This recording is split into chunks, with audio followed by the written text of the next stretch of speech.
ஏத்தே ஸ்கூலுக்கு லீவு விட்டாச்சு தே. ஒரு 10-15 நாள் அம்மா வீட்ல போய் இருந்துட்டு வரேன் தே. பாப்பா ஆசைப்படுறா.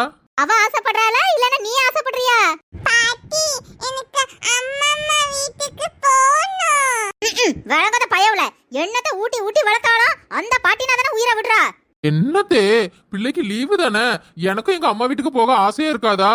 அம்மா என்ன மாலா, பிள்ளைகளுக்கு தான் நேத்தே ஸ்கூல்ல லீவு விட்டாச்சுல, நேத்து சாயங்காலமே கிளம்பி வந்திருக்க வேண்டாமா? அம்மா என் மாமியாரால வர பிரச்சனைமா, ஒரு வாரத்துக்கு மாவை அரைச்சிட்டு போன்னு சொல்லிருச்சு. சரின்னு கிளம்பலான்னு பார்த்தா 2-3 பாக்கெட் துணியை வேற ஊற வச்சுட்டு இதெல்லாம் தோச்சு போட்டுட்டு போ அப்படின்னு கழுத்தை அறுத்துட்டுமா.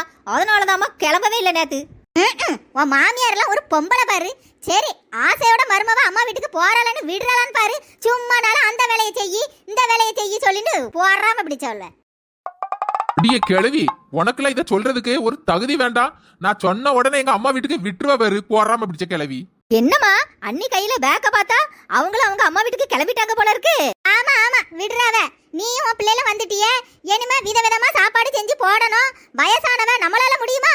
அவதானே அவ நாத்தனாருக்கு எல்லாம் செஞ்சு கொடுக்கணும். போதும் நிறுத்துங்கத்தே. உங்க மகளுக்கு விதவிதமா சமைச்சு போடுறதுக்கு நான் ஒன்னும் உங்க வீட்டு வேலைக்காரி இல்ல, இந்த வீட்டு மருமக நான். உங்களுக்கு இஷ்டம் இருந்தா 2 பேரும் சமைச்சு சாப்பிடுங்க, இல்லனா ஈர துணியா வயித்துல கட்டிட்டு தூங்குங்க. நான் கிளம்புறேன்.